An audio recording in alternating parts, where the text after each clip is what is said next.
नमस्कार दोस्तों, स्वागत है आपका आपके अपने YouTube platform the success zone में। जैसा कि हमेशा की तरह आप लोगों को पता है कि स्टैटिक जीके का एक सीरीज चल रहा है, जिसमें आपके जितने भी स्टैटिक जीके के क्वेश्चन हैं, जितने भी पीवाईक्यू क्वेश्चंस हैं, जो आपके एसएससी सीजीएल, एसएससी सीएचएसएल और जितनी भी एग्ज़ाम्स हैं, उन सभी एग्ज़ाम्स में आए, जिन एग्ज़ाम्स में स्टैटिक जीके जो होता है पूछा जाता है, वो सभी क्वेश्चन आपको इस वीडियो में मिलेंगे। जो आपकी आने वाली जितनी भी एग्ज़ाम्स हैं, चाहे जैसे railway NTPC, SSC GD, SSC CGL, CHSL, MTS, या ऐसी सभी एग्ज़ाम जो आपको स्टैटिक जीके पूछती हैं, वो सभी एग्ज़ाम्स में आपको ये क्लास क्या होने वाली है, बेनिफिशियल साबित होगी। तो देर नहीं करते हैं, फटाक से सेशन स्टार्ट करते हैं। हमारे सेशन का देखते हैं पहला क्वेश्चन क्या है। हमेशा की तरह कहता हूँ कि क्वेश्चन को हमें बड़े ध्यान से पढ़ना है, ताकि हमसे क्या हो, किसी भी तरीके की कोई दिक्कत ना हो। यदि हमसे किसी भी तरीके की कोई दिक्कत होती है तो हमारा क्वेश्चन क्या हो जाता है, गलत हो जाता है। चलिए देखिए पहले क्वेश्चन को क्या बोल रहा है। पहला क्वेश्चन, मानक तीरंदाजी स्पर्धा में प्रयुक्त होने वाले लक्ष्य के कितने व्रत होते हैं। तीरंदाजी होती है, ठीक है, आर्चरी। आर्चरी में जो धनुष छोड़ा जाता है, जो तीर छोड़ा जाता है, ठीक है, वो तीर में जो आपने देखा होगा एक गोला होता है, उसमें कई सारे सर्कल बने होते हैं। तो टोटल कितने व्रत होते हैं, तो टोटल जो व्रत होते हैं वो टोटल कितने होते हैं तीरंदाजी 10। और लगभग मान के चलिए कि 90 मीटर की दूरी होती है। कितनी दूरी होती है, 90 मीटर की दूरी होती है। कुछ कुछ जगह पर कितने मीटर भी होते हैं, 70 मीटर की दूरी भी होती है। इससे जो आर्चर होता है, ठीक है, जो तीर छोड़ता है, वो इतनी दूरी से क्या करता है, तीर छोड़ता है। तो जो व्रत होते हैं वो व्रत कितने होते हैं, ध्यान रखिएगा आप लोग, 10 व्रत होते हैं।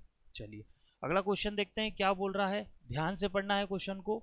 दुग्ध गंगा नदी निम्नलिखित में से किस नदी की सहायक नदी है। देखिए बात हो रही है कौन सी नदी की, दुग्ध गंगा नदी की।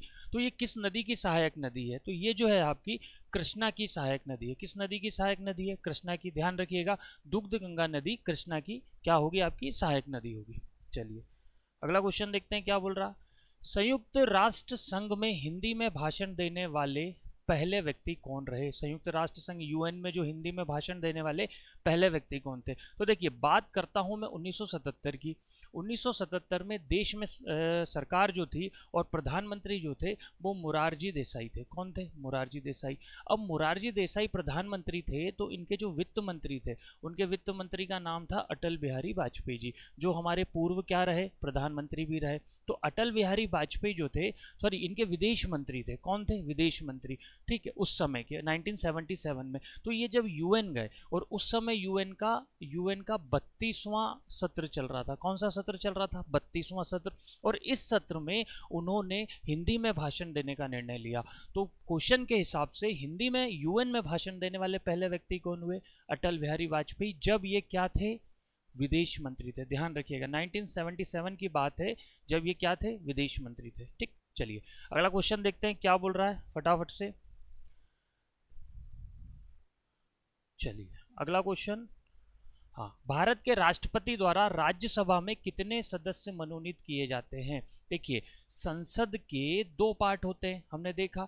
एक पार्ट क्या होता है, लोकसभा, एक पार्ट होता है राज्यसभा, और एक तीसरा पार्ट होता है राष्ट्रपति। संसद कितने लोगों से मिलकर बनती है बेटा, 3 लोगों से मिलकर बनती है, संसद, लोकसभा, राज्यसभा और राष्ट्रपति। तो संसद के जो 2 सत्र होते हैं, एक होता है लोकसभा और एक सत्र क्या हुआ, एक आपका वो हाउस क्या हुआ, राज्यसभा। इसको बोलते हैं लोअर हाउस, और राज्यसभा को क्या बोला जाता है, अपर हाउस। तो राष्ट्रपति राज्यसभा में कितने सदस्यों को मनोनीत करता है, तो राष्ट्रपति राज्यसभा में कितने सदस्यों को मनोनीत करता है, 12 सदस्य। ऐसे 12 सदस्य जिन्होंने साहित्य में, विज्ञान में, स्पोर्ट्स में, जैसे सचिन तेंदुलकर राज्यसभा के सदस्य रहे। तो ये भी किसने मनोनीत किया था, राष्ट्रपति जी ने मनोनीत किया था। तो ये किस आर्टिकल में, एक क्वेश्चन ये भी हो सकता है कि भाई ये जो 12 लोगों को मनोनीत करता है राष्ट्रपति, तो ये किस आर्टिकल के तहत करता है, आर्टिकल नंबर 80 का क्लॉज नंबर 1। यदि मैं आपसे बोलूं बताइए संसद संविधान के किस आर्टिकल में है, तो संसद संविधान के आर्टिकल नंबर 79 में है। 80 में बोलूं तो क्या है, 80 में है राज्यसभा। 80 में क्या है कि देश में क्या होगी, राज्यसभा होगी। 81 में क्या है, 81 में है लोकसभा। मतलब भारत के संविधान का 81 नंबर का आर्टिकल बोलता है कि देश में क्या होगी, एक लोकसभा होगी और एक होगी राज्यसभा। तो आर्टिकल 80(1) के तहत कितने लोगों को मनोनीत कर रहा है, 12 लोगों को। इसमें एक चीज और ध्यान रखिएगा कि राष्ट्रपति लोकसभा में 2 एंग्लो इंडियन समुदाय के व्यक्तियों को नियुक्त कर सकता था। बट अब इसको क्या कर दिया है, हटा दिया है। लोकसभा में कितने लोगों को नियुक्त करता था, 2, जो किस संप्रदाय से थे, एंग्लो इंडियन, ठीक है। बट और ये किस आर्टिकल के तहत था, ये भी देख लीजिए, आर्टिकल नंबर 331 के तहत लोकसभा में कितने लोगों को मनोनीत करता था, 2। लेकिन संविधान में एक संशोधन किया गया, उस संशोधन का नाम था 104वां संविधान संशोधन। और 104वें संविधान संशोधन के अंतर्गत 104वें संविधान संशोधन के अंतर्गत अब राष्ट्रपति लोकसभा में एंग्लो इंडियन सदस्यों की नियुक्ति नहीं करता है, ठीक है। तो 104वां संविधान संशोधन किससे रिलेटेड हो गया भाई, ये भी हो गया आपके किससे, एंग्लो इंडियन से। इस चीज को भी हमें क्या रखना है, ध्यान रखना है। क्लियर हुआ होगा, क्लियर हुआ। राष्ट्रपति राज्यसभा में कितने सदस्य को मनोनीत करता है, 12, और 12 सदस्य किस आर्टिकल में, आर्टिकल नंबर 80 के क्लॉज नंबर 1 के तहत, ठीक है। ये चीज आपको क्लियर हो गया होगा। चलिए अगला क्वेश्चन देखते हैं क्या बोल रहा है। नेक्स्ट क्वेश्चन को ध्यान से पढ़िए, क्वेश्चन हमेशा हमें ध्यान से पढ़ना है, ठीक है। जितने ध्यान से हम क्वेश्चन को पढ़ेंगे उतने ध्यान से हमारे आंसर भी सही होंगे। चलिए, भरतनाट्यम पारंपरिक रूप से किस प्रकार के संगीत के लिए किया जाता है, ठीक है। भारत में कई नृत्य शैलियां हैं, 8 प्रकार की नृत्य शैली है, ठीक है। उसमें से एक नृत्य शैली कौन सी है, भरतनाट्यम। वो किस प्रकार के संगीत के लिए किया जाता है, तो ये किया जाता है किस प्रकार के संगीत के लिए बेटा, कर्नाटक संगीत। ये भी लयबद्ध तरीके का एक संगीत होता है। और एक क्वेश्चन ये भी बन सकता है कि बताइए कर्नाटक संगीत के पिता, कर्नाटक संगीत के पिता कौन है, तो कर्नाटक संगीत के पिता का नाम लगेगा पुरंदरदास, ठीक है। इनका ओरिजिनल नाम जो था वो था श्री निवास नायक। क्या नाम था इनका, श्रीनिवास नायक। ये चीज भी हमको ध्यान रखना है। तो भरतनाट्यम पारंपरिक रूप से किस संगीत के लिए किया जाता है, कर्नाटक संगीत के। और कर्नाटक संगीत के जो पिता थे पुरंदरदास, इनका ओरिजिनल नाम क्या था, श्रीनिवास नायक। इस चीज को भी हमें क्या रखना है, ध्यान रखना है। चलिए अगला क्वेश्चन देखिए ध्यान से, इजी क्वेश्चन है, बहुत ही इजी क्वेश्चन है, ज्यादा टेंशन वाला क्वेश्चन ये नहीं है। क्या बोल रहा है, भीम बेटिका पूरा पाषाण काल का एक प्रसिद्ध स्थल है, भारत के किस राज्य में। तो यहां से एक क्वेश्चन बना कि भाई भीम बेटिका एक स्थल है और इसका संबंध किस काल से है, पूरा पाषाण काल से। तो ये भारत के किस राज्य में स्थित है, तो ये भारत के आपके कौन से राज्य में है, मध्य प्रदेश। ध्यान से देखिए, मध्य प्रदेश का एक जिला है जिसका नाम है रायसेन। क्या नाम है मध्य प्रदेश के जिले का, रायसेन। अब रायसेन में ये जो है आपकी भीम बेटिका की गुफा है। इस भीम बेटिका की गुफाओं का 1957 में, ठीक है, 1957 में वी.एस. वाकणकर नाम के जो व्यक्ति थे, वी.एस. वाकणकर, इन्होंने इसकी क्या करी थी, खोज करी थी। ये महाभारत के जो कैरेक्टर थे भीम, उनका निवास स्थान माना जाता है भीम बेटिका को, ठीक है। और ध्यान रखिएगा 2003 में यूनेस्को ने इसे विश्व धरोहर सूची में शामिल किया, विश्व धरोहर सूची में शामिल किया, ठीक है। विश्व धरोहर सूची में शामिल किया कब, 2003 में।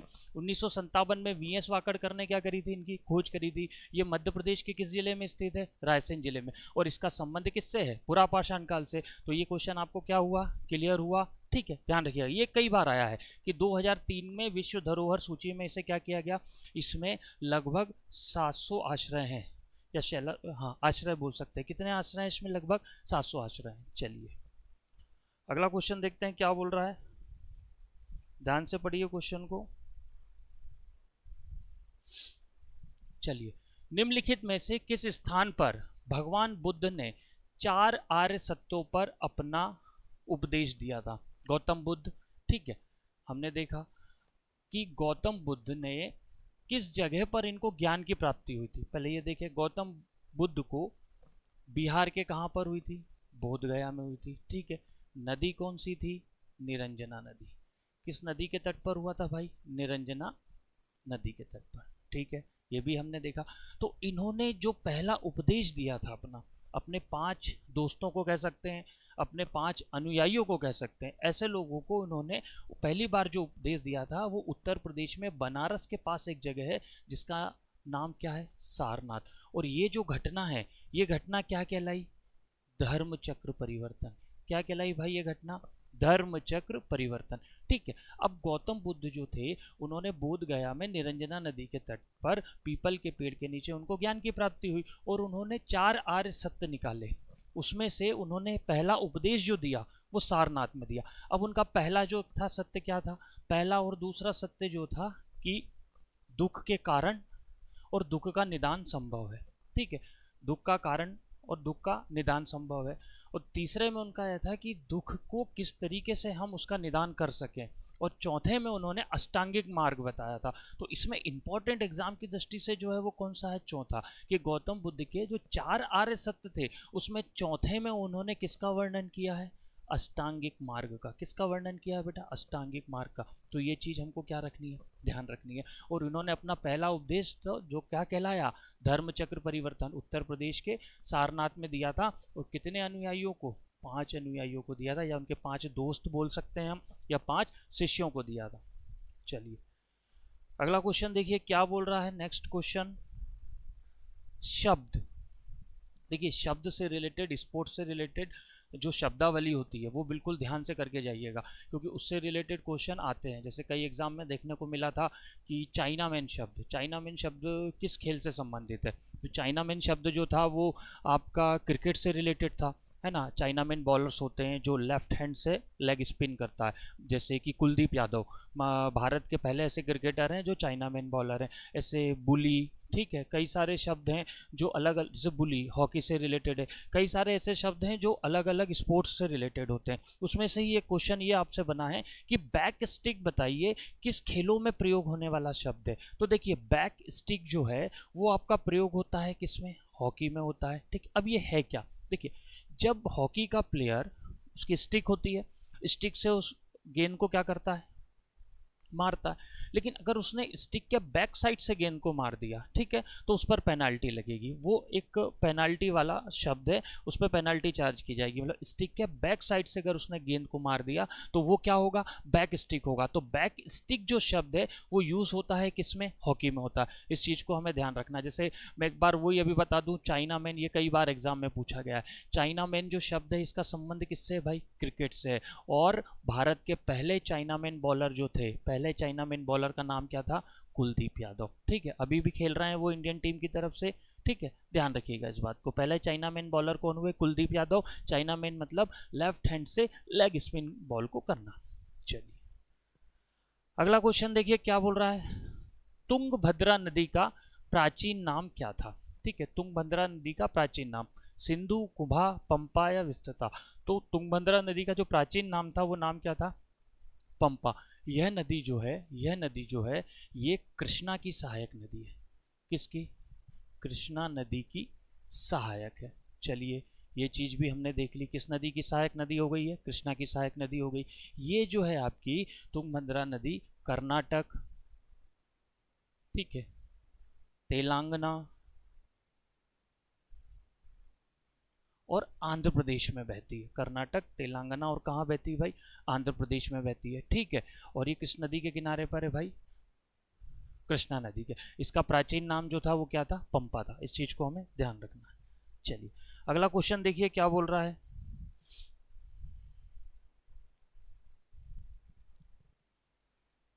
चलिए 4 दिवसीय फसल कटाई उत्सव पोंगल आमतौर पर मनाया जाता है।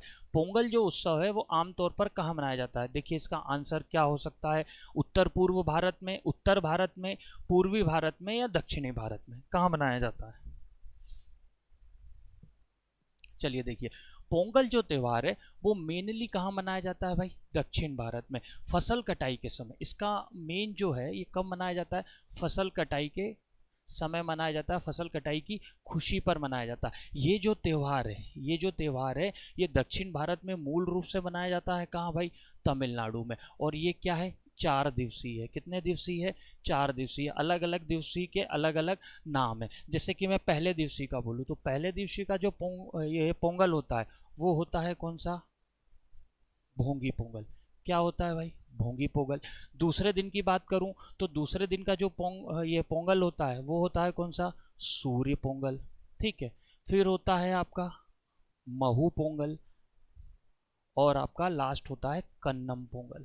कौन सा पोंगल होता है? कन्नम पोंगल। तो पोंगल जो है वो कितने दिवसीय है भाई, ये हमने क्लियर किया। कितने दिवसीय? 4 दिवसीय। फसल कटाई के समय मनाया जाता है और मेनली ये मनाया जाता है दक्षिण भारत के किस राज्य में? तमिलनाडु में मनाया जाता है। इस चीज को भी हमें क्या रखना है? ध्यान रखना है। तो 4 दिवसीय फसल कटाई पोंगल उत्सव कहां पर मेनली मनाया जाता है? भारत के किस हिस्से में? दक्षिण भारत के। ठीक है, क्लियर हुआ? चलिए आगे बढ़िए। क्या बोल रहा है आगे? क्वेश्चन को बार बार कहता हूं मैं कि आप लोगों को ध्यान से पढ़ना है। ध्यान से पढ़ोगे तो ही क्वेश्चन क्या होगा? सॉल्व होंगे। चलिए, सही युग्म का चयन कीजिए। अब हमें क्या करना है? सही युग्म का चयन करना है। बताइए कि केंद्रीय आलू अनुसंधान संस्थान देहरादून में है? नहीं है। केंद्रीय चमड़ा अनुसंधान संस्थान सतिम में है? नहीं है। केंद्रीय शुष्क क्षेत्र अनुसंधान संस्थान जोधपुर में है? हाँ, ये बात सही है। केंद्रीय औषधि अनुसंधान संस्थान कानपुर में है? ये बात गलत है। ठीक है, तो केंद्रीय शुष्क क्षेत्र अनुसंधान संस्थान जो है वो कहाँ है बेटा?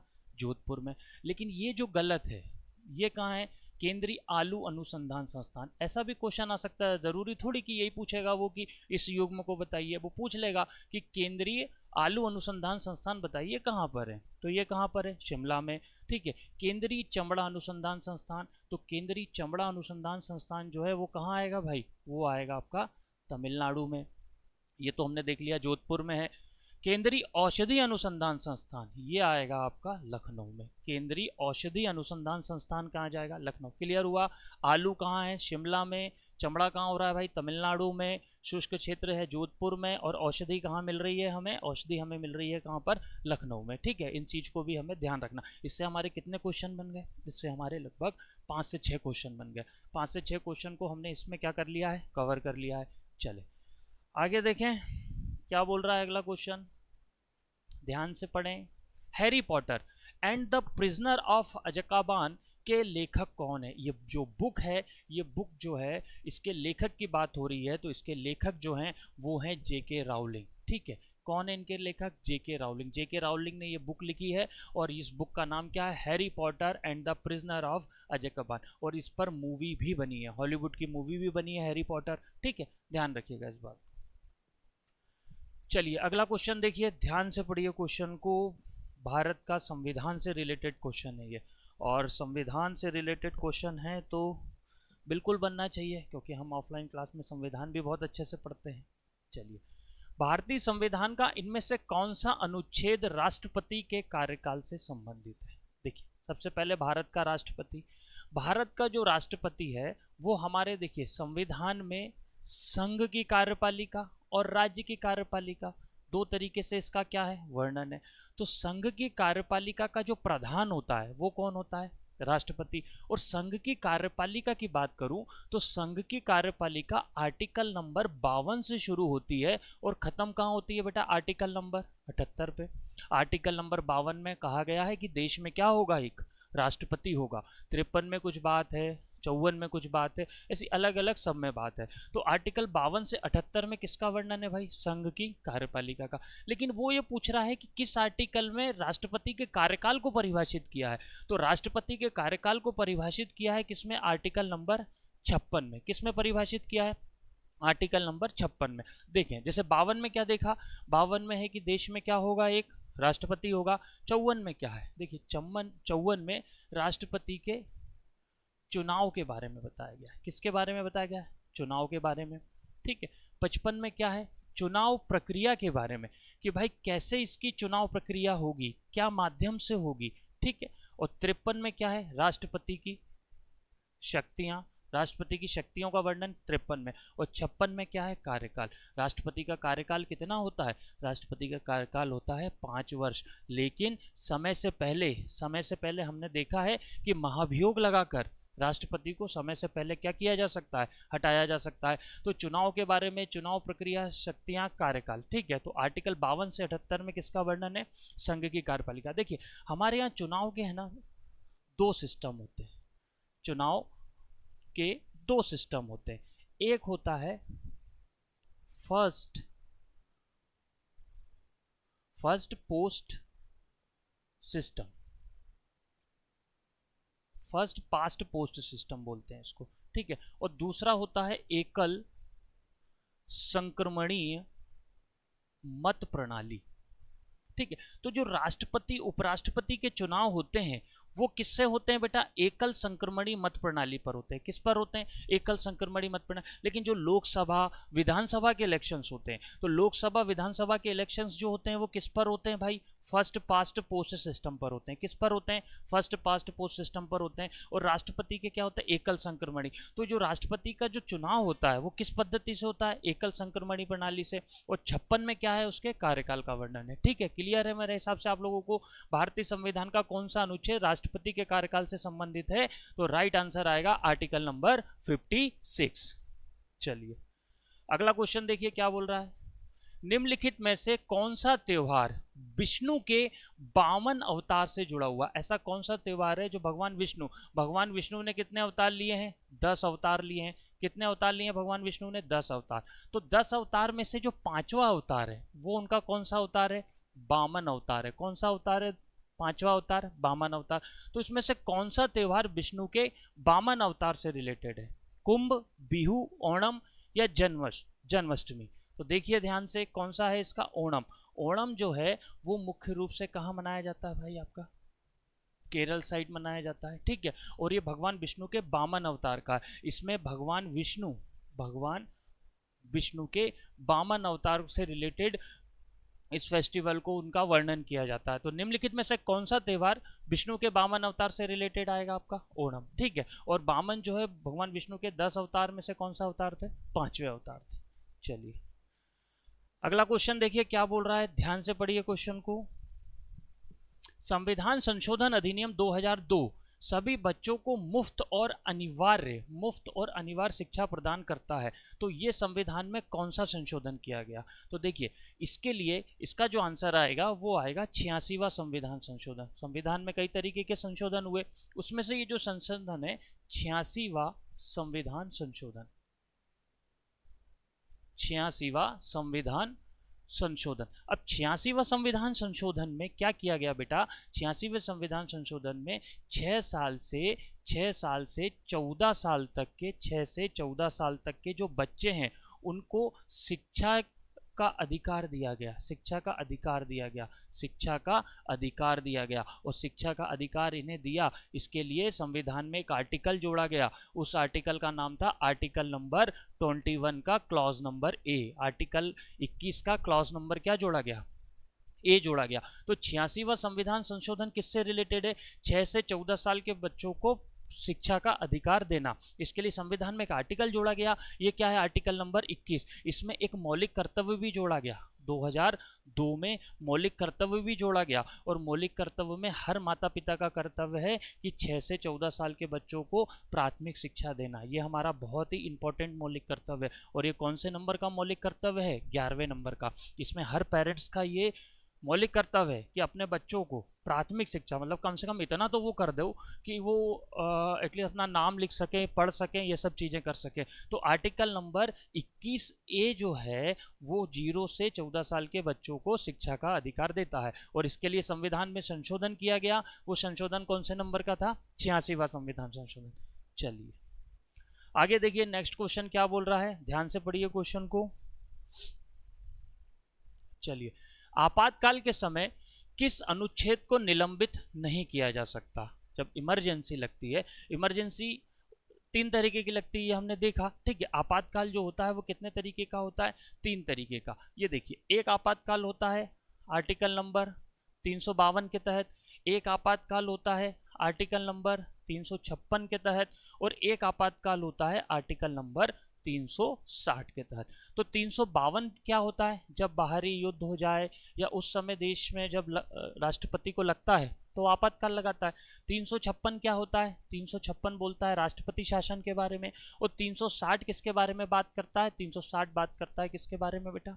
वित्तीय आपातकाल के बारे में।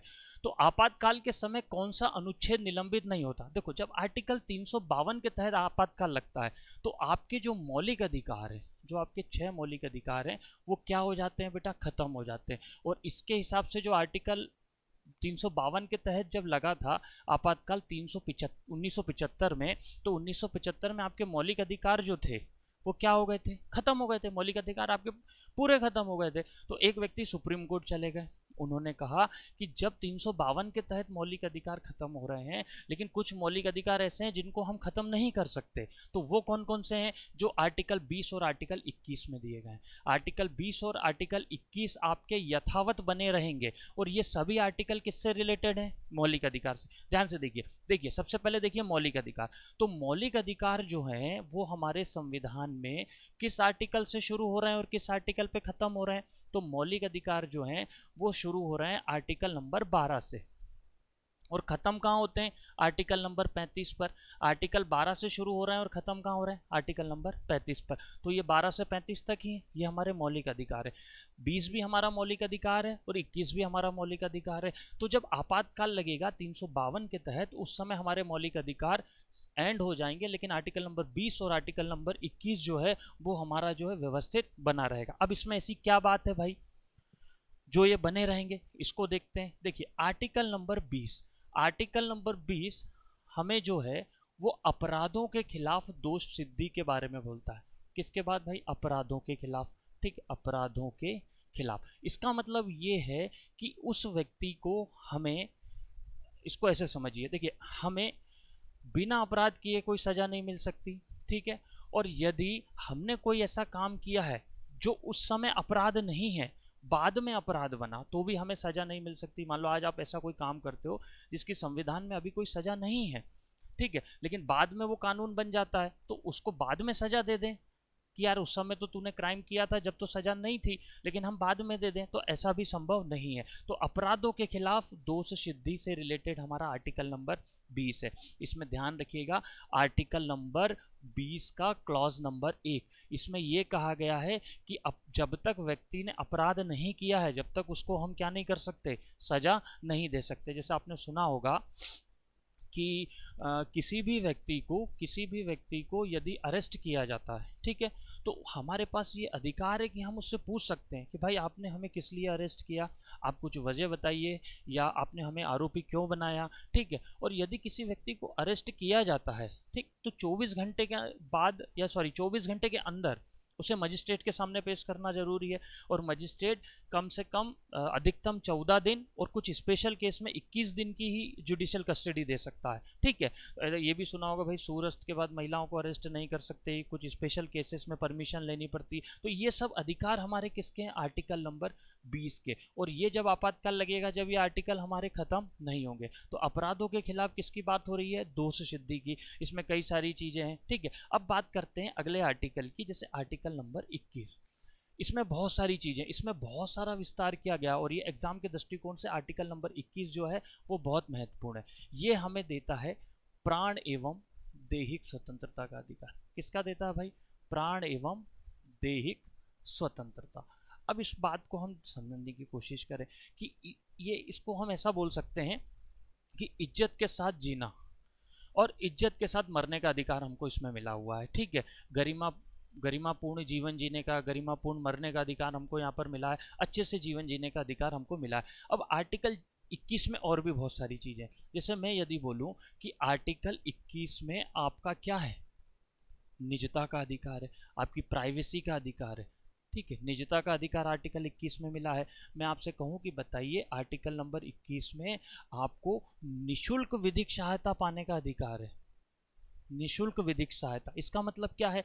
निशुल्क विधिक सहायता मतलब जैसे कि मान लिया आपके ऊपर कोई केस चल रहा है, ठीक है, या आपको कोई केस लड़ना है, लेकिन आपकी आर्थिक स्थिति बड़ी कमजोर है, आप वकील हायर ही नहीं कर सकते, आप वकील रख ही नहीं सकते, तो आपको जज साहब खुद एक सरकारी वकील रख के देंगे। तो ये क्या हुई? निशुल्क विधिक सहायता। मतलब आप किसी भी तरीके से जो लॉ की सहायता है, कानूनी सहायता है, आप क्या है पूरी फ्री ले सकते हैं। आर्टिकल नंबर 21 हमको विदेश जाने का अधिकार भी देता है। कौन सा अधिकार देता है भाई? विदेश जाने का। और ध्यान रखिएगा ये एग्जाम में आया है कि विदेश जाने का अधिकार हमें किस केस में मिला था, ये चीज भी ध्यान रखिएगा। तो विदेश जाने का जो अधिकार है वो एक केस हुआ था, मेनका गांधी वर्सेस भारत सरकार। और ये जो केस था बेटा, ये केस था 1978 का। कब का केस था ये? 1978 का। और इस केस में ही जो सुप्रीम कोर्ट है उन्होंने आर्टिकल 21 को और दायरा बढ़ाया था। आर्टिकल 21 को क्या किया था? और बढ़ा दिया था। उसमें उन्होंने क्या किया था कि विदेश जाने का अधिकार दिया। आर्टिकल नंबर 21 हमें पुलिस की क्रूरता, मतलब पुलिस यदि आपके साथ मिसबिहेव करती है, ठीक है, तो उसके विरुद्ध भी आपको जाने का अधिकार देता है, ठीक है। आर्टिकल नंबर 21 आपको यूथेनेशिया का अधिकार देता है। किसका देता है? यूथेनेशिया को मैं यदि बोलूं तो इसका मतलब क्या होगा? इच्छा मृत्यु। क्या होता है यूथेनेशिया? इच्छा मृत्यु। इच्छा मृत्यु क्या होती है? देखिए आर्टिकल 21 हमें इज्जत के साथ जीना और इज्जत के साथ मरने का अधिकार दे रहा है। अब यूथेनेशिया मतलब ऐसा होता है, इच्छा मृत्यु ऐसी बात होती है, इसको भी हम समझ लेते हैं। इच्छा मृत्यु मतलब ये होता है बेटा, इच्छा मृत्यु मतलब ये होता है कि जो व्यक्ति देखिए भारत में इस तरीके का जो केस है वो सबसे पहले 2018 में आया था, 18 या 19 के आसपास ही आया था। इसमें यह है कि जो व्यक्ति है जो गंभीर बीमारी से पीड़ित है ना, अब उसको मौत भी नहीं आ रही और जी भी नहीं पा रहा, तो वो राष्ट्रपति से किसकी मांग कर सकता है? उसके परिवार वाले किसकी मांग कर सकते हैं? इच्छा मृत्यु की, क्योंकि उसका भी अधिकार है इज्जत के साथ जीने का और इज्जत के साथ मरने का। कोई व्यक्ति उसका वो सुसाइड भी कर सकता है, लेकिन सुसाइड क्या है? एक तरीके का क्राइम है, जो संविधान का क्या हो रहा है? उल्लंघन हो रहा है। उसको कोई मार भी सकता है तो क्या हो जाएगा? मर्डर हो जाएगा। तो मर्डर हो जाएगा तो उसमें भी क्या है? वो भी संविधान का उल्लंघन है। तो इच्छा मृत्यु वो व्यक्ति मांगता है जिसकी भाई जो कई सालों से बेड पर है, किसी भी तरीके की गंभीर बीमारी से पीड़ित है ना। तो आर्टिकल नंबर 21 हमें किसका अधिकार देता? इच्छा मृत्यु का, ठीक है। इच्छा मृत्यु किस देश में वैलिड थी? सबसे पहले तो ध्यान रखिएगा, स्विट्जरलैंड में। कहां पर वैलिड थी? स्विट्जरलैंड में थी। चलिए अब इसमें एक चीज और देखते हैं कि आर्टिकल नंबर 21 में सुप्रीम कोर्ट ने जीवन को भी परिभाषित किया है। किसको परिभाषित किया? पशुओं के जीवन को और नदियों के जीवन को। तभी तभी 2017 में उत्तराखंड हाईकोर्ट ने गंगा नदी को भारत की पहली जीवित नदी घोषित करी। गंगा नदी भारत की पहली कौन सी नदी हो जाएगी? जीवित नदी हो जाएगी। इस चीज को भी ध्यान रखना। फिर नर्मदा नदी को भी मध्य प्रदेश हाईकोर्ट ने क्या किया था? जीवित नदी घोषित किया था। तो आर्टिकल नंबर 21 में सुप्रीम कोर्ट ने किसको परिभाषित किया? जीवन को, पशुओं के जीवन को और नदियों के जीवन को। और इसी को लेकर उत्तराखंड हाईकोर्ट ने 2017 में गंगा नदी को भारत की पहली जीवित नदी घोषित किया। उसके बाद दूसरी नदी कौन सी बनी? मध्य प्रदेश हाईकोर्ट ने किसको घोषित किया? नर्मदा को किया। इस चीज को भी हमें क्या रखना है? ध्यान। तो क्लियर हुआ आपातकाल के समय कौन सा अनुच्छेद निलंबित नहीं होगा? आर्टिकल नंबर 20 और आर्टिकल नंबर 21। ठीक है, चलिए आगे बढ़ते हैं अगले क्वेश्चन की तरफ। क्या बोल रहा है अगला क्वेश्चन? ध्यान से पढ़ें उसे। चलिए, भारतीय संविधान का आर्टिकल 368 डैश डैश से संबंधित है। आर्टिकल नंबर 368, देखो आर्टिकल नंबर 368 जो है बेटा वो संविधान संशोधन की प्रक्रिया से संबंधित है। किससे संबंधित है? संविधान संशोधन। और ध्यान रखना कि ये जो संविधान संशोधन की प्रक्रिया है ये किस देश के संविधान से ली है? संविधान संशोधन प्रक्रिया। और ये किस देश के संविधान से लिए हमने? ये लिए हमने साउथ अफ्रीका के संविधान से। और ये संविधान के किस भाग में है?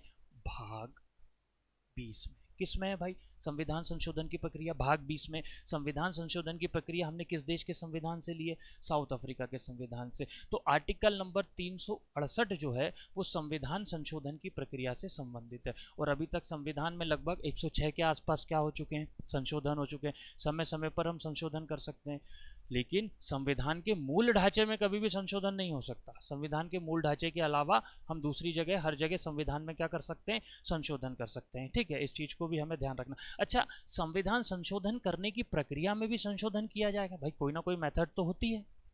संसद में 2/3 बहुमत पारित होते हैं, है ना। संसद के किसी एक सदन से शुरुआत होती है, चाहे लोकसभा हो चाहे राज्यसभा हो, संशोधन करने की। उसमें से फिर 2/3 बहुमत लिया जाता है, फिर आगे प्रोसेस होती है, फिर राष्ट्रपति के पास जाता है। तो ये जो प्रक्रिया, इसमें संशोधन हो सकता है क्या? तो संविधान संशोधन की प्रक्रिया में भी संशोधन क्या किया जा सकता है। ठीक है, आर्टिकल नंबर 368। चलिए अगला क्वेश्चन देखिए, ये थोड़ा गलत हो गया। अगला क्वेश्चन, स्वेज नहर भूमध्य सागर को जोड़ती है। स्वेज नहर भूमध्य सागर को जोड़ती है। देखिए सबसे पहले बात करते हैं स्वेज नहर की। अब ये स्वेज नहर जो है ये है कहाँ भैया? ये स्वेज नहर है मिस्र में। कहाँ पर है भाई? मिस्र में है। ठीक है, ये स्वेज नहर जो है ये भूमध्य सागर को जोड़ती है लाल सागर से। किस सागर से जोड़ती है? ये एक व्यापारिक नहर है। जैसे भाई भारत से अलग अलग देशों में माल इंपोर्ट भी होता है, हम आयात भी करते हैं, और माल का क्या करते हैं, निर्यात भी करते हैं, इंपोर्ट भी कर रहे हैं और एक्सपोर्ट भी कर रहे हैं। तो ऐसे में ये नहर हमारे लिए बहुत इंपॉर्टेंट है। इस नहर का निर्माण कार्य कब शुरू हुआ था? सुएज नहर का निर्माण शुरू हुआ था 1859 में। और ये पूरी कब हुई? ये बनकर 1869 में। इसके बनने से भारत और यूरोप के बीच, ध्यान रखिएगा, इसके बनने से भारत और यूरोप के बीच लगभग 7,000 किलोमीटर की दूरी कम हो गई थी बेटा। कितने की? 7,000 किलोमीटर की दूरी इससे क्या हो गई थी? कम हो गई थी। तो सुएज नहर भूमध्य सागर को किस सागर से जोड़ रही है? लाल सागर को। और जितने भी हमारे इंटरनेशनल व्यापार होते हैं, बिजनेस होते हैं, ठीक है, उसमें बहुत महत्वपूर्ण भूमिका निभाती है। भारत और यूरोप के बीच की दूरी लगभग 7,000 किलोमीटर इससे क्या हो गई थी? कम हो गई थी। क्लियर हुआ? चलिए आगे चलते हैं, क्या बोल रहा है, ध्यान से पढ़िए क्वेश्चन को। चलिए, आधुनिक ओलंपिक को शुरू करने का श्रेय किसे दिया जाता है? तो आधुनिक ओलंपिक को शुरू करने का, तो देखिए आधुनिक ओलंपिक की जो शुरुआत है, ठीक है, देखिए सबसे पहले इसका आंसर देखते हैं। आधुनिक ओलंपिक को शुरू करने का श्रेय जो दिया जाता है वो पियरे दी कुबुर्तिन को दिया जाता है, ठीक है। इन्होंने क्या किया था बेटा, 1894 में, 1894 में आईओसी का गठन किया। इसका हेड ऑफिस कहाँ है भाई? लुसाने में। अब ये आईओसी क्या है? इंटरनेशनल ओलंपिक कमेटी, अंतर्राष्ट्रीय ओलंपिक समिति। 1894 में इसका गठन किया। और पहले ओलंपिक जो है वो 1896 में हो गए थे। उस ओलंपिक का नाम क्या था? Athens Olympic. कब हुए थे? 1896 में। अगर इसमें मैं आपसे बोलूं कि ऐसा कौन सा ओलंपिक था जिसमें सबसे पहले महिलाओं ने भागीदारी करी थी, वुमेन्स ने पार्टिसिपेट किया था, तो ये कौन सा ओलंपिक था? 1900 वाला ओलंपिक था, जिसमें किसने पार्टिसिपेट किया था भाई? महिलाओं ने। चलिए ये चीज भी क्लियर हुई। दूसरी बात, मैं अगर आपसे बोलूं कि बताइए भारत ने पहला गोल्ड मेडल जो है, पहला गोल्ड कब जीता था? तो वो जीता था 1928 में। किस में जीता था भाई? हॉकी में जीता था, ठीक है। अगर मैं आपसे बोलूं भारत का पहला गोल्ड व्यक्तिगत, पहला व्यक्तिगत गोल्ड, तो भारत का पहला व्यक्तिगत गोल्ड 2008 में शूटिंग में जीता था। किसने? अभिनव बिंद्रा ने। किसने जीता था भाई? अभिनव बिंद्रा ने, ठीक है। और सन 2000 में ध्यान रखिएगा, कर्णम मल्लेश्वरी, क्या नाम है? कर्णम मल्लेश्वरी ने ब्रॉन्ज मेडल जीता था। ये भारत की पहली महिला है जिन्होंने क्या जीता था? मेडल जीता था। कौन से ओलंपिक में? 2000 वाले ओलंपिक में। तो क्लियर हुआ, आधुनिक ओलंपिक को शुरू करने का श्रेय किसे जाता है? पियरे दी कुबुर्तिन को। इन्होंने 1894 में इंटरनेशनल ओलंपिक कमेटी का गठन किया। इसका स्विट्जरलैंड के लुसाने में इसका क्या है भाई? इसका हेड ऑफिस है, ठीक है। 1896 में पहले ओलंपिक हुए। भारत ने पहला गोल्ड 1928 में जीता। भारत ने पहला व्यक्तिगत गोल्ड कब जीता भाई? 2008 में। किसने जीता? अभिनव बिंद्रा ने। कर्णम मल्लेश्वरी ने भी गोल्ड जीता, ठीक है। क्लियर हो गया होगा मुझे लग रहा है आपको। चलिए अगला क्वेश्चन देखते हैं क्या बोल रहा है, ध्यान से पढ़िए क्वेश्चन को। चलिए, पुष्पों को क्रम से लगाने की जापानी कला को क्या कहा जाता है? ठीक है, पुष्पों को क्रम से लगाने की एक जापानी टेक्निक है, उसको क्या कहा जाता है? तो उसको कहा जाता है इकेबाना। क्या कहा जाता है भाई? इकेबाना। इकेबाना जो है ये वहां से हुआ। देखो जापान में बौद्ध धर्म के जो लोग जिनकी मृत्यु हो जाती थी, उनको एक पुष्प अर्पण करने की एक मेथड होती थी, उनको एक श्रद्धांजलि देने की एक मेथड होती थी। तो वहां से किसका जन्म हुआ? इकेबाना का हुआ। तो पुष्पों को क्रम से लगाने की जापानी कला जो है उसको नाम क्या है भाई? इकेबाना। इसमें प्राकृतिक सौंदर्यता, अपने फूल बगियान की सौंदर्यता, इन सबसे ये चीज़ रिलेटेड है। बस इतना आप लोग ध्यान रखिए कि जापानी कला जो पुष्पों को क्रम से लगाने की है उसको क्या बोला जाता है? इकेनामा। धर्म पूछ ले तो ये जो है इसका जो आइडिया है वो किससे भाई? बुद्ध धर्म से या बौद्ध धर्म से इसका क्या आया है? आइडिया आया है। चलिए अगला, विषु पर्व भारत में अधिकतर कहाँ मनाया जाता है? तो विषु पर्व जो है वो भारत में अधिकतर जो है बेटा वो कहाँ मनाया जाता है? तो विषु पर्व जो है भारत में मनाया जाता है आपका कहाँ पर? केरल में। कहाँ पर मनाया जाता है? विषु पर्व केरल में मनाया जाता है। ठीक है, इसमें भगवान विष्णु और भगवान विष्णु के अवतार जो हैं कन्हैया जी, है ना, इनकी आराधना की जाती है। तो विषु पर्व कहाँ होगा आपका? केरल में होगा।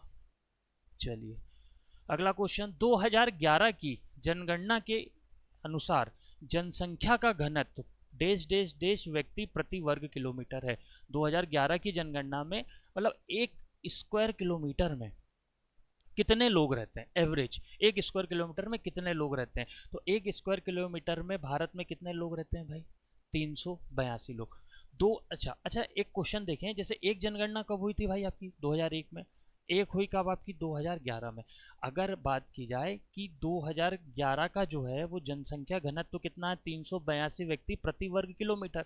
एक क्वेश्चन ये भी हो सकता है कि 2001 से 2011 के बीच जो जनसंख्या घनत्व दर में वृद्धि हुई वो कितनी है? तो वो है 17.54%। ये घनत्व में क्या हुई है? वृद्धि हुई है 2001 से 2011 में। इसमें मैं यदि आपसे कहूं कि बताइए कि सबसे ज़्यादा जनसंख्या घनत्व, सबसे ज़्यादा जनसंख्या घनत्व कहाँ है? तो सबसे ज़्यादा कहाँ है भाई? बिहार में है। कितना है? 1106। बिहार में 1 किलोमीटर में 1106 व्यक्ति रहते हैं। कहाँ पर? बिहार में। और सबसे कम की यदि मैं बोलूं तो सबसे कम कहाँ है भाई? अरुणाचल प्रदेश में। अरुणाचल प्रदेश में 1 स्क्वायर किलोमीटर में मात्र कितने लोग रहते हैं? 17 लोग रहते हैं। तो सबसे ज्यादा घनत्व कहाँ निकल के आया? सबसे ज्यादा निकल के आया आपका कहाँ पर भाई? बिहार में 1106 व्यक्ति प्रति वर्ग किलोमीटर, और अरुणाचल प्रदेश में 17। दोनों के बीच अंतर कितना आ रहा है? 17.5 आ रहा है। तो 2011 की जनगणना के अनुसार जनसंख्या घनत्व जो है वो कितना है भाई? 382 व्यक्ति प्रति वर्ग किलोमीटर। ठीक है, चलिए क्लियर हुआ। आगे देखते हैं क्या बोल रहा है आपको। अगला क्वेश्चन, यदि राज्यपाल की मृत्यु हो जाए तो राज्यपाल कौन बनेगा? बताइए भाई, बताओ। राज्यपाल की यदि मृत्यु हो जाती है तो कौन बनता है राज्यपाल? या सॉरी, राज्यपाल कौन बनाता है? जिस व्यक्ति को राष्ट्रपति नियुक्त करता है, राज्य का मुख्य न्यायाधीश, मुख्यमंत्री या मुख्य सचिव। तो सबसे पहले देखिए, जैसे देश का हेड राष्ट्रपति होता है वैसे ही हर राज्य का हेड कौन होता है? राज्यपाल होता है। राज्यपाल की नियुक्ति कौन करता है? तो राज्यपाल की जो नियुक्ति है वो की जाती है किसके द्वारा? राष्ट्रपति के द्वारा। किसके द्वारा? लेकिन सलाह कौन देता है? प्रधानमंत्री। मतलब राष्ट्रपति द्वारा सलाह कौन देता है? प्रधानमंत्री। ठीक है, प्रधानमंत्री की सलाह पर राष्ट्रपति द्वारा राज्यपाल की क्या की जाती है भाई? नियुक्ति की जाती है। ठीक है, तो राज्यपाल की यदि मृत्यु हो जाए तो वो जिस व्यक्ति को राष्ट्रपति नियुक्त करेगा वो व्यक्ति क्या होगा? अगला राज्यपाल होगा। राज्यपाल भारतीय संविधान के आर्टिकल नंबर 153 में वर्णित है। आर्टिकल नंबर 153 जो है वो बोलता है कि राज्य में क्या होगा? राज्यपाल होगा। और इसमें एक चीज और ध्यान रखिएगा, 7वां संविधान संशोधन, 7वां संविधान संशोधन, इसमें बोला गया है, 7वें संविधान संशोधन में बोला गया है कि एक व्यक्ति एक से ज्यादा राज्यों का राज्यपाल हो सकता है। एक व्यक्ति एक से ज्यादा राज्यों का क्या हो सकता है? राज्यपाल हो सकता है। इस चीज को भी हमें क्या रखना है? ध्यान रखना है। ठीक है, 7वां संविधान संशोधन 1956 में हुआ था। ठीक है, इसमें कहा गया है कि एक व्यक्ति एक से ज्यादा राज्यों का क्या हो सकता है? राज्यपाल हो सकता है। राज्यपाल की नियुक्ति कौन करता है? राष्ट्रपति। सलाह कौन होती है? प्रधानमंत्री। इसका कार्यकाल कितना होता है? लगभग 5 वर्ष होता है। ठीक है, तो यदि राज्यपाल की मृत्यु हो जाती है तो राष्ट्रपति ही दूसरे व्यक्ति को क्या करेगा? नियुक्त करेगा। ठीक, चलिए अगला क्वेश्चन देखिए क्या बोल रहा है। डोलीगट्टा किस राज्य की सबसे ऊंची चोटी है? तो डोलीगट्टा जो है वो आपकी जो चोटी है बेटा वो है कहाँ की? तेलंगाना की। डोलीगट्टा जो है वो कहाँ की सर्वोच्च चोटी है? सबसे ऊंची चोटी कहाँ की है? तो ये आएगी आपकी कहाँ की? तेलंगाना की। इस चीज को भी हमें क्या रखना है? ध्यान रखना है। चलिए अगला क्या बोल रहा है। भूदान आंदोलन किसने प्रारंभ किया था? भूदान आंदोलन, देखिए भूदान आंदोलन जो है वो शुरू हुआ था, भूदान आंदोलन जो है बेटा वो शुरू हुआ था 1951 में। कब शुरू हुआ था? और इसका संबंध किससे है? किसानों के हितों से। किसानों के हित से संबंधित है। किसका? भूदान आंदोलन का। और ये शुरू किया था आचार्य विनोबा भावे ने। महात्मा गांधी के शिष्य थे आचार्य विनोबा भावे, इन्होंने शुरू किया था किसानों के लिए भूदान आंदोलन। और ये शुरू हुआ था कहाँ से? तेलंगाना से। कहाँ से शुरू हुआ था भाई? तेलंगाना से शुरू हुआ था। कब हुआ था? 1951 में। किससे रिलेटेड है ये? किसानों के हित से। किसानों के सुधार, किसानों की भूमि, है ना, किसानों से रिलेटेड हम बोल सकते हैं कि भाई उनकी ज़मीनें सरकार ले रही थी, ठीक है, उससे रिलेटेड ये आंदोलन है।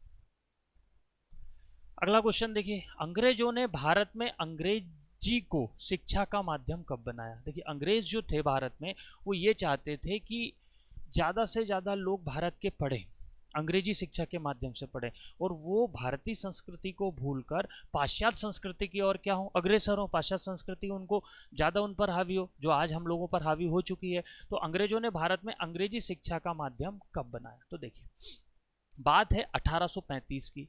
कब की बात है भाई? उस समय लॉर्ड हुआ करते थे, लॉर्ड, उस समय गवर्नर जनरल हुआ करते थे लॉर्ड विलियम बेंटिक। क्या नाम था इनका भाई? Lord William Bentinck. ये भारत के पहले जो थे, क्या थे भाई? बंगाल के गवर्नर, और भारत के पहले क्या थे? गवर्नर जनरल थे। तो लॉर्ड विलियम बेंटिक ने 1835 में क्या है, एक अधिनियम लेकर आए जिसका नाम था क्या, इस शिक्षा से रिलेटेड एक अधिनियम था जिसका नाम था शिक्षा अधिनियम, लगभग हम बोल सकते हैं 1835। और इसमें उन्होंने कहा कि अंग्रेजों को शिक्षा का माध्यम, अंग्रेजी शिक्षा का माध्यम भारतीयों का होना चाहिए। इसके लिए उनकी हेल्प करी किसने? मेकाले ने। किसने करी भाई? मेकाले ने। तो मेकाले समिति की अनुशंसा पर, मेकाले समिति की अनुशंसा पर लॉर्ड विलियम बेंटिक ने शिक्षा अधिनियम 1835 क्या किया, लागू किया। इसमें अंग्रेजी को उच्च, मतलब जो कॉलेज वगैरह पढ़ते हैं, है ना, ठीक है, मतलब उच्च शिक्षा में अंग्रेजी को एक महत्वपूर्ण माध्यम बनाया। लॉर्ड विलियम बेंटिक ने कई काम किए हैं बेटा, जैसे लॉर्ड विलियम बेंटिक को हम सती प्रथा का अंत के लिए जानते हैं, सती प्रथा, ठीक है, नरबली, ठीक है, सती प्रथा का अंत किया, नरबली का अंत किया। उन्होंने सती प्रथा के अंत 1829 में एक व्यक्ति की नियुक्ति करी थी, जो पढ़ा है आपने, कई बार एग्जाम में आता है, कर्नल स्लीमन। क्या नाम था इनका? Colonel Sleeman. तो कर्नल स्लीमन की इन्होंने हेल्प ली, नियुक्त किया सती प्रथा के अंत के लिए। नरबली को किया इन्होंने सैनिकों के, ध्यान से समझिएगा, सैनिकों के माथे पर या उनकी बॉडी पर जाति सूचक चिन्ह लगे होते थे, और वो कान में बालियां पहनते थे। तो कान में बालियां पहनना, सैनिकों को कान में बालियां पहनना, इस पर रोक लगा दी थी, जिसके कारण एक सैनिक विद्रोह भी हुआ था बेल्लोर में, ठीक है, कान में बालियां पहनने पर रोक लगा दी।